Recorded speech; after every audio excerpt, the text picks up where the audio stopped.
Oh, hi there. It looks as though that a new chapter in Canadian history is being wrote. Now that COVID is gradually making its way to the back burner, at least for now. When the new variants come around, I'm sure it'll be right back on center stage. Right now, for Canadian politics, though, however, it's a new old topic where the indigenous peoples are demanding more rights, equal treatment, and so forth. And the difference is the Canadian government is more leaning towards a atmosphere where the white man is to be blamed.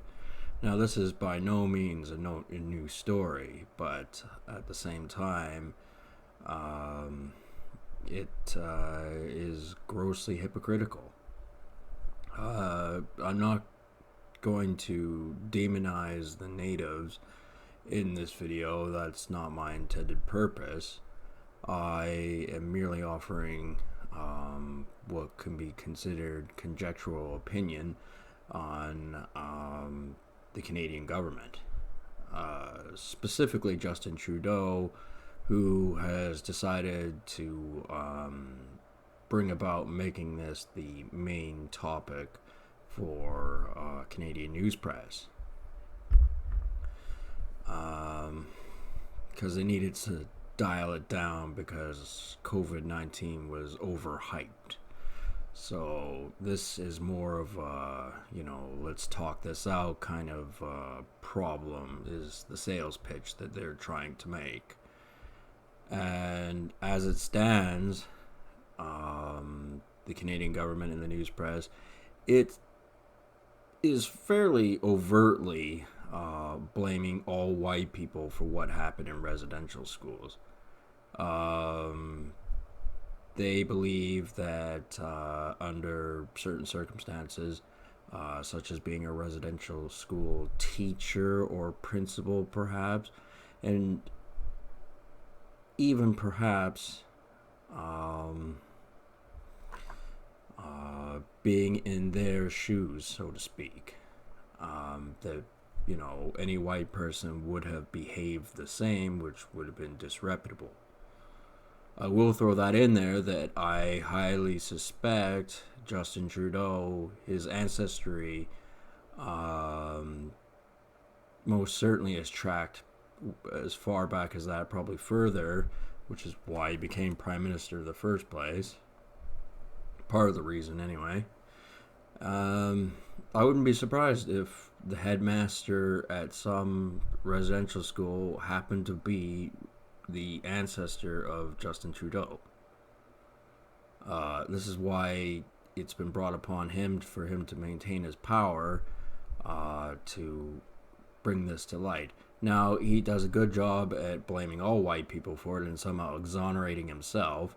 But the reality is, he's living in his own private hell. I mean, anyone who aspires to gain power will have difficulties that they can't explain to other people for whatever reason.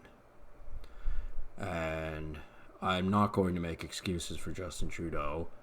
I don't think he's a particularly intelligent prime minister. Just like all political leaders, he has an army of sycophants who work for him.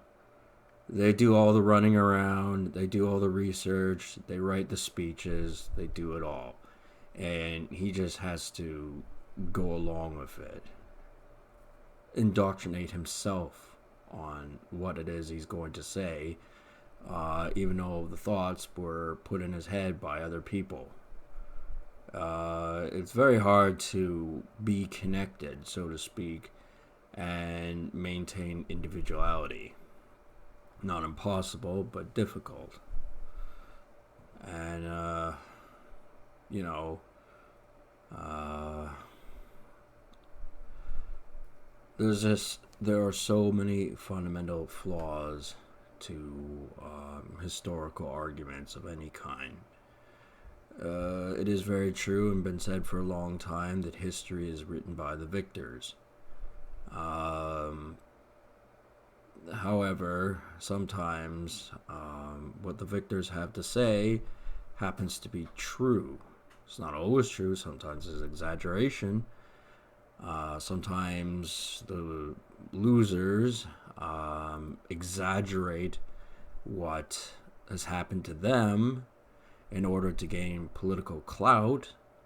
And when we just had the current problem or previous problem of COVID-19 and the Chinese Communist Party essentially taking whatever side of an argument that is anti-Western. So it doesn't matter what problem there is in the world, they're taking an anti-Western approach to it. And because of their business ties and because of their technological know-how, it is actually causing Western powers to buckle, some of them, most of them, to some degree. And the oversimplification of history, and it's supposed to send a message like they're doing all the big talking, they're the ones that know it all, you only get the scraps to learn, and that's enough for some people. Some people, they run around with that idea and then they go, this is the way how it is, this is the way how it is, and they try and cram stupid thoughts into people's heads and oversimplify things.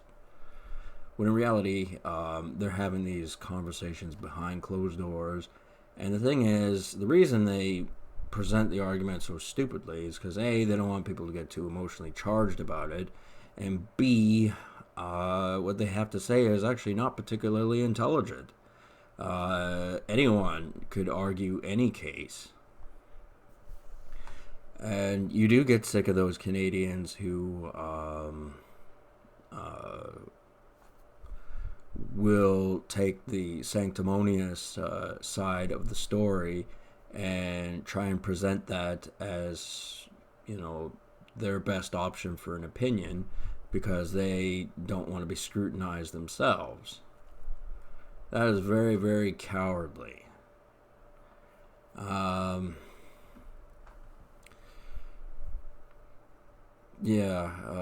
don't know about other parts of the world, but Canadians are notoriously bad when it comes to that. They somehow like to wash that all off of them and douche it onto someone else, which is kind of what Justin Trudeau has done.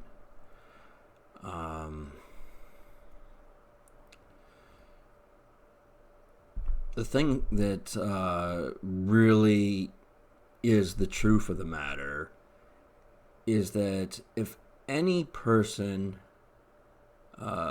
innocent or guilty, whatever, has to feel the brunt of this story brought upon them as if it was their fault, even if, their ancestors didn't live here during the time of residential schools, and most of my relatives did not. They lived in the UK, and they were not exactly bureaucrats either. And they suffer the consequences of these policies that are being put into effect, essentially taking the blame for things that other people did, even if it genetically doesn't have anything in particular to do with them. You're going to watch the level of, do they really care about the problem, drastically lower, because the object of the subject in question has shifted its personal perception onto that person. And what I mean by that is if somebody's not actually suffering the consequences of these policies, again, guilty or innocent, is not personally suffering from it directly from that, they are going to be more sympathetic to whatever problem it is. In this case, the indigenous peoples in the residential schools, reconciliation, probably reparations and all that kind of stuff. If they feel that it doesn't affect them because they said a few nice words and because they've presented themselves at very least as people who genuinely care, even though it really boils down to it, they probably don't that much. They care about their own image way more so. You'll notice that they'll act as though, like they're the good guys, they're the ones doing everything right, and it's like, if things were the opposite and they were being blamed for the problems of other people did because of whatever the subject is, you'd find that their level of caring and understanding would drastically lower. And the fact that they look down on persons who might have a negative opinion based on their own personal experience is very, very hypocritical. Especially, as I said, when they're not actually suffering the ill effects of said problem. And let's not forget that indigenous people that lived here were not particularly nice people for a long while. I mean, I'm not condoning what happened in residential schools. I do think it is greatly exaggerated. And yes, there were nasty people in society back then who were Caucasian. Just as like there were nasty people who were indigenous. It was a nasty world. It still is a nasty world. And a lot of horrendous things happened that at very least go unmentioned because everyone would suffer from global hysterics if they understood exactly how this world was created on the carnage and violence of what the world used to be and is still. People don't see the unexplainable evil in the world. Therefore, it does not exist to them. They've never known it.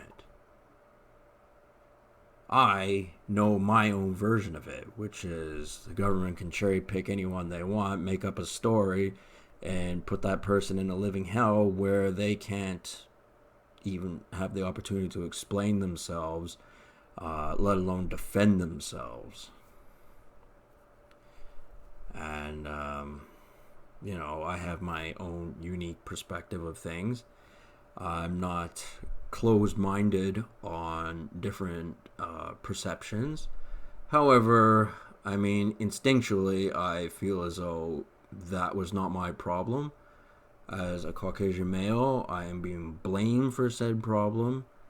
And other Caucasian males like to distance themselves from being like me in the regards that, they go, well, he likes heavy metal music, he's got a military collection that makes him the bad guy, whereas I live in a shoebox of an apartment, and, I have my hard times too, and yada yada yada, but he's the bad guy because he wears a black shirt, whereas I wear a blue shirt.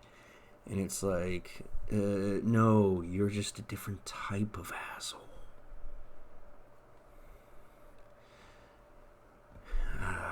And that's not going to win me a lot of friends, but, it happens to be the truth.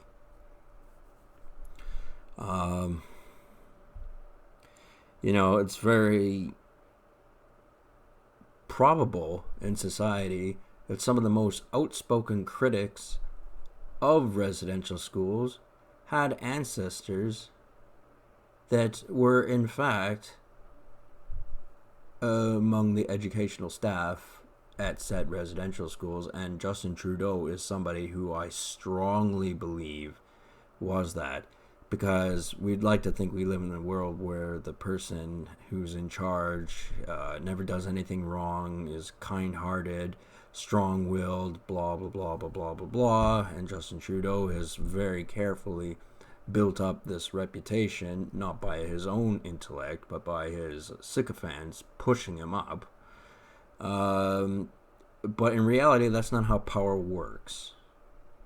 Power works when people do not question what you have to say. And The only time they do not question what you have to say is either you're saying exactly what they want you to, or they're afraid of you.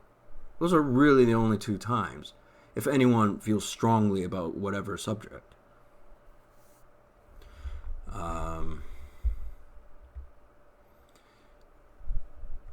Because that's human nature, and it's like, if you're not talking about an important subject, then nobody's going to listen to you, because whatever they're doing has to be more important than whatever you have to say, unless you're saying something that they regard as being important. And if that is the case, if you really want to get your way with your story, they have to be afraid of you. And we're not supposed to be afraid of the government. The government is an evil organization, always has been, always will be. And they've dumbed things down so hard that,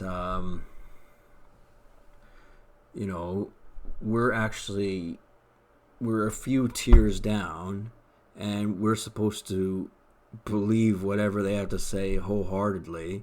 And sometimes it caters to what people want to believe, i.e. a weak prime minister. And then the inner circle of sycophants, well, the story's different for them.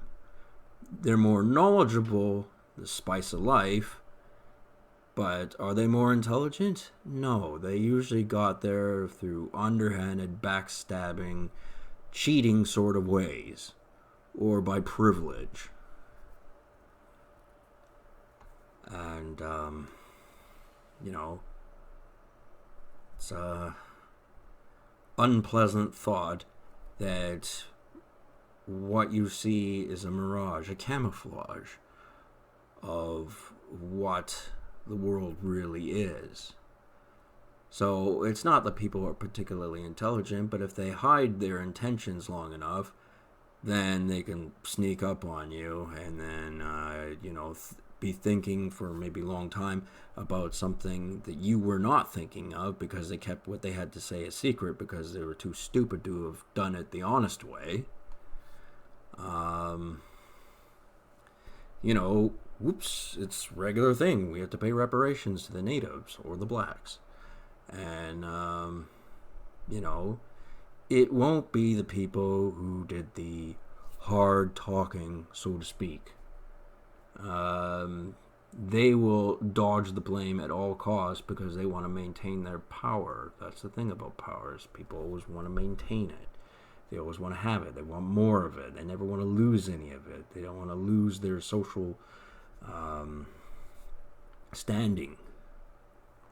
And to look like the bad guy is bad for power these days. It's better to look like the good guy and be the bad guy.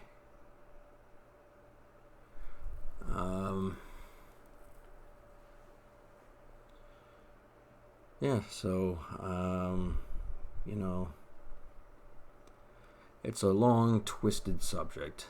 The histories of the Caucasian male, in particular, Caucasians as a whole, I guess, and indigenous peoples. And it's beyond the scope of this video.